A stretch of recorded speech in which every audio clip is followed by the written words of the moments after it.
it's Sandy Grason for Stardo TV, and we are at the headquarters of Lijit Networks. And this is the one and only CEO, founder, Lijit Networks. How you doing? Good, how about you? Good. Thanks for having us. Absolutely.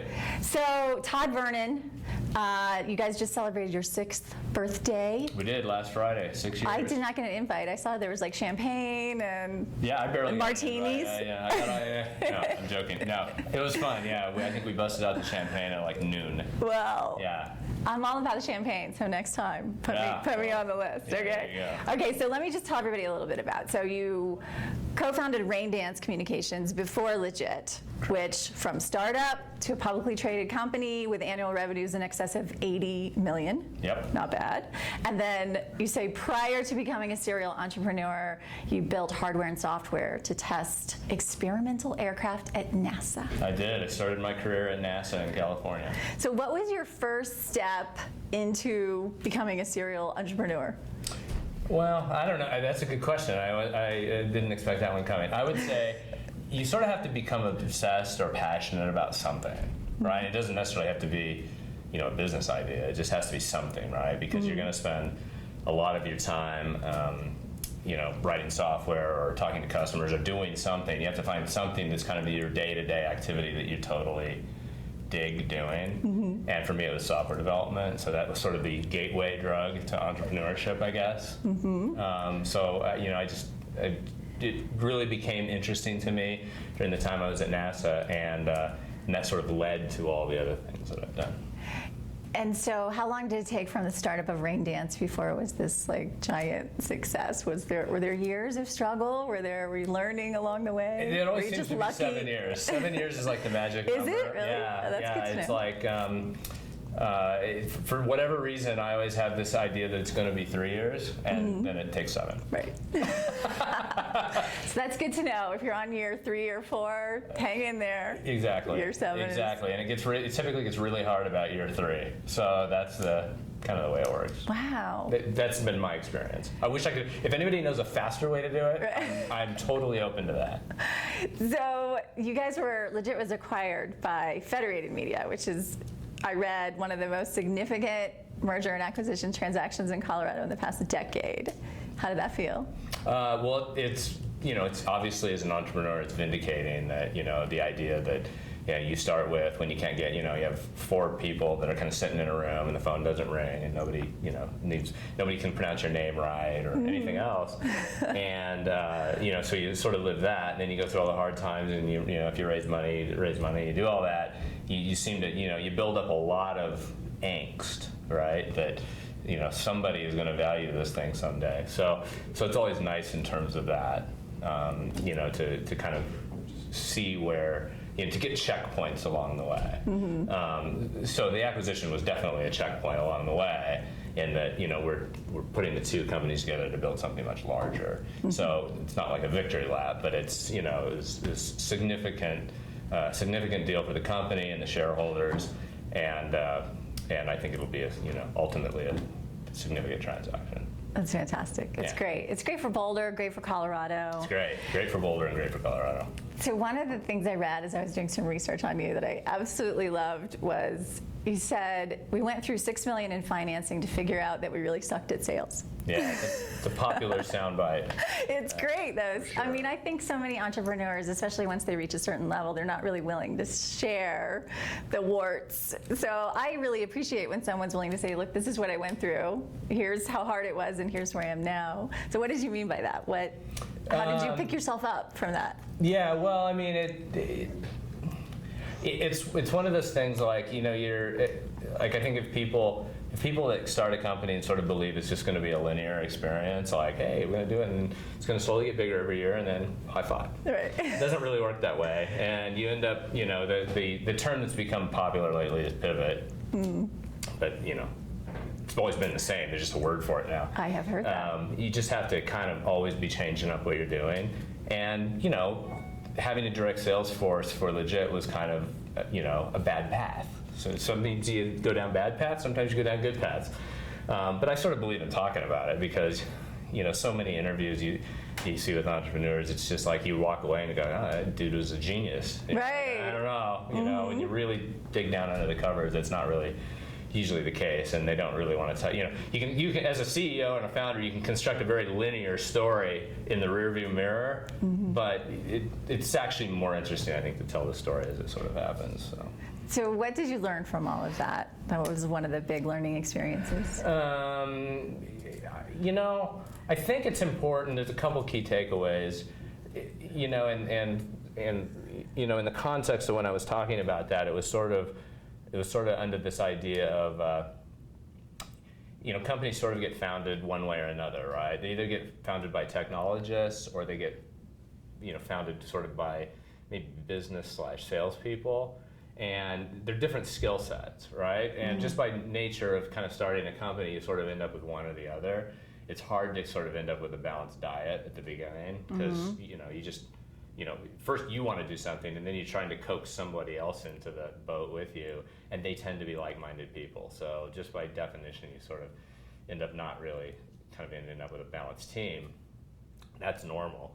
But what's dangerous is when you kind of discount how hard it is to do something you don't have any experience doing, which is really tempting to do, and it's and it happens on both sides. If you look at people that are kind of classic, like really good sales and business people, they tend to discount how easy it is to build technology, right? So they like the typical kind of error path for that kind of thing is to go out and hire an outsourced development firm, and you build something and high five, and then you find out it doesn't scale. Right. They're in a horrible place. The flip side is sort of, I think, kind of a little bit what we did, which is like we could build anything, but we sort of discounted how hard it would be to actually go out and direct sell a product to a customer, and it was naive again in the rearview mirror to believe that we could do that for $6 million in the market we were in, and it just wasn't going to happen, and it was a bad $6 million to do it with because we needed to prove the business model. So to take $6 million and not prove the business model, put us kind of in a precarious situation that we ended up getting out of. But so if someone was out there and they were in a similar situation now, say the sales aren't where they want them to be or where they projected them, right. How did you pull yourself out of it? Did you do one of those pivots, or did you just...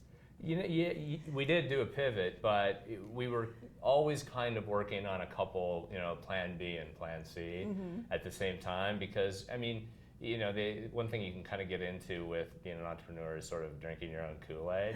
And it was pretty obvious, kind of like 3 million through the 6 million, that it was probably not going to be that backloaded on the revenue, so we were going to have a problem. So we started to experiment with other things, and just, by chance, but not really by chance, by finding, one of our customers' problems, we found that, we could be very effective with a channel sales model that didn't require direct salespeople.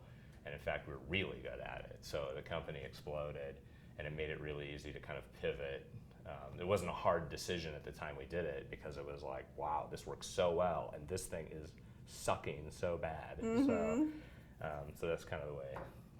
And those numbers are impressive. Once you got going, 1.8 million in 2010, and then the next year, 13 million. And that progression just keeps going. So that's amazing. So is that what you mean? I love this quote too I read. You really need to understand as an entrepreneur the things you don't know. Yeah, and it's hard to know what you don't know. It's hard to know what you don't know, and you can kind of, hopefully you have a good board that can help you work that stuff out. Advisory boards tend to be fraught with peril, in my experience. It's hard to extract value from them. It's better if the people that are giving you advice also have skin in the game. So, I guess one piece of advice is, if you don't like the composition of your board of directors, change it, because they're there to help you, and if they're not helping you, then you need to go someplace else for it. Well, that's good advice. Very good. Before we go deep into some of the subjects that I know you're an expert at. I don't know about that. Okay, well, I read that you're an expert. I'm going to give you the title of expert as far as we're sitting here at the table. I will be playing part of the expert for the rest of the interview. So I love this. I believe humility is the best tool as a CEO. That's not always common sense, and I No. loved it when I read that. I like the soft humility. Yeah, and you'll find not a lot of people agree with that, to be honest. I mean, It's worked for you, though, it seems. it's worked for me really well, but it's had its challenges, especially in the kind of the startup world. People really like a CEO that, and I mean people, I mean like potential investors. They sort of like kind of an arrogant personality. And I think it just makes them feel good. If they're going to write a giant check to someone, they want that person to be headstrong and we're going to do this thing, and kind of less cerebral about it, and just they sort of like the emotion of it. And so that is a path fraught with peril a little bit. Whereas, I mean, I think our culture inside the company has always been, kind of pick the right people and let them run and do their thing. And if it turns out they're not doing the right thing, push them back into the rails, because I just think that works out really well. So that's kind of what I mean. It's like, sure, everybody gets the right credit that should get it for the successes. And in a way, I think kind of the CEO is sort of the least responsible person. That's just the person that's making sure that kind of all the parts are going in the right direction, but not probably coming up with the brilliant ideas, just pushing it back into the rails. That's awesome. A couple things that just struck me. I used to sell billboards. So I went through your Twitter stream this week, and you said users don't click on Facebook ads. I guess this was someone telling you this. Yeah, I was reading But I it never somewhere. clicked on an outdoor billboard either yet. Yeah, somehow Gannett and CBS Outdoor, I figured out how to make a business out of something where, I mean, I've never seen anybody out there doing that. So, it's kind of the uninformed press sort of annoys me sometimes. So, so that's where that came from. I just thought it was funny. I thought it was great. No, I did. I thought it was great. The other thing I saw on your Twitter stream, one of our hosts, Chris Franks, we were talking about risk, and he believes there are a large number of endurance athletes that are also entrepreneurs. But I see a lot of entrepreneurs that like to take risks. And I saw something with a car. Do you like to drive fast cars or something? I do. I like to go to the racetrack, and I'm not like I'm not like a racer. Right. But I like to go to the racetrack. There's a helmet. You have to wear a helmet. No, you have to wear a helmet. Kinda... You can destroy your car, and the insurance And your company head. isn't interested in paying for it when you're on a racetrack, as it turns out. But it's just a fun outlet, and it's competitive, and not really dangerous, but it sounds dangerous. Do you think that theory, risk, doing things, whether it's pushing yourself, endurance athletes, or doing kind of risky things as an entrepreneur, go hand in hand? Yeah, I don't know. I'm always sort of resistant to the risk moniker, just because I don't consider myself very risky. I mean, No. it's like, no, I don't. You look like you're in good shape, though. Are you a boulder, running, man, bicycler? No, marathon. Everybody here. I'm a trainer, and that sounds kind of jinky. Yeah. But no, I mean, I just, You have I don't to. eat. I have found, yeah. or not much, anyway. I have found living in Boulder, everybody is in Oh yeah, it's a crazy great place. No, good it's shape. It's a good place to live for sure. But no, the risk thing, I just don't think it's to me, it's just more about being confident of. I mean, I watched a thing last night about these poor people who are out of work and they can't find their thing, and it makes me feel bad. On the same side, I think people who are kind of successful entrepreneurs are often labeled as risk takers, but it's just like, I'm pretty sure I can eat. I mean, I'm gonna find a job. It's Right. like, it's more about getting comfortable with being uncomfortable. I love that. I love that. Yeah. It's like I stole it from Brad Feld. So. Oh, you did? Yeah, but sounds cool. Sounds cool when he says it. But it's kind of what got me into this, right? I was a software engineer in a market that's much like today. If you're a software engineer and you're good, you're gonna get a job. So why wouldn't you join a startup? It's mind-numbing to me why you would work at a safe job that you'll never see it coming when they lay you off. Right? If you work at a startup, you're gonna see it coming. When you're out of cash. And as a software engineer, you're gonna get a job in like 12 seconds and you're gonna make more money than you were making. So where's the risk in that, really? So that's sort of the way I look at it. It's just, it's having your bases covered and having confidence in yourself. I think that's more correctly labeling the situation than risk to me. Yeah, So. I love that about getting comfortable being uncomfortable. I had that experience myself as an author. When the book came out, being asked to speak at Omega Institute, which was really scary. Yeah. And then a week later, flying to Canada. And I remember sitting on the plane and kind of writing to myself how nervous I was. Yeah, yeah. And I wrote that exact thing. So Yeah. maybe Brad stole it from me. Maybe he read my Maybe. journal. Maybe. I've had a suspicion of that for some time. So. But yeah, writing to myself, I need to get comfortable being uncomfortable. Yeah, So. and it's really, that's what it is. It's not anything You're real. growing. It's all in your head. So, 3 best pieces of advice you wish you knew someone would have told you when you're starting out? Yeah, and somebody did tell me, but it was not really late in the game, but it was kind of an appropriate time. I had an early investor in Rain Dance that before they made the investment, that drew something on the whiteboard that I'll never forget, because it's like it totally tells you how to come up with a startup that'll be successful, or Okay. most likely be successful. Let's hear it. Yeah, what he drew was, can you see the whiteboard? It's the secret. I'll tell you. He's This going is- to tell us the secret. This is really good. So you got this little guy right here. He's on a surfboard, and he's on a wave. And that's everything you need to be successful if you know the story. So investors invest in certain kinds of companies because they're going to make money, right? And they're going to be successful. And this is like a great little kind of way to remember it, because each piece represents a key part of what you need to do as an entrepreneur.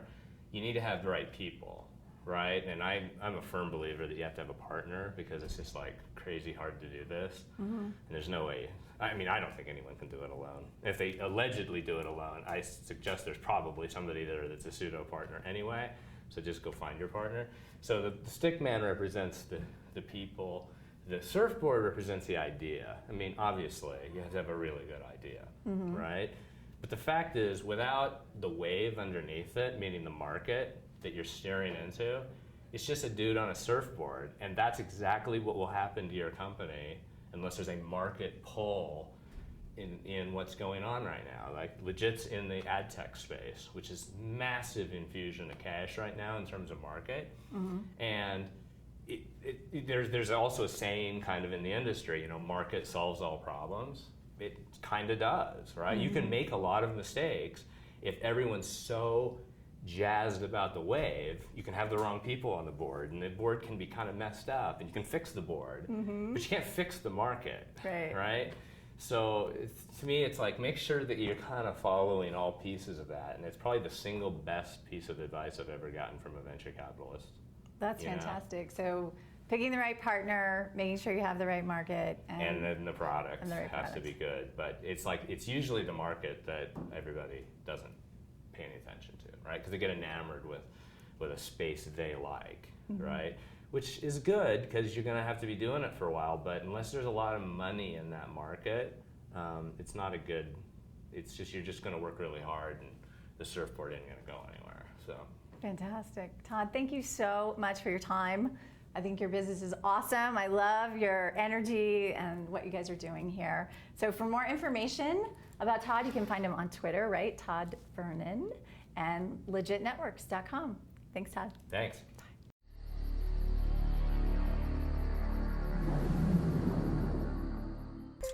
Bye.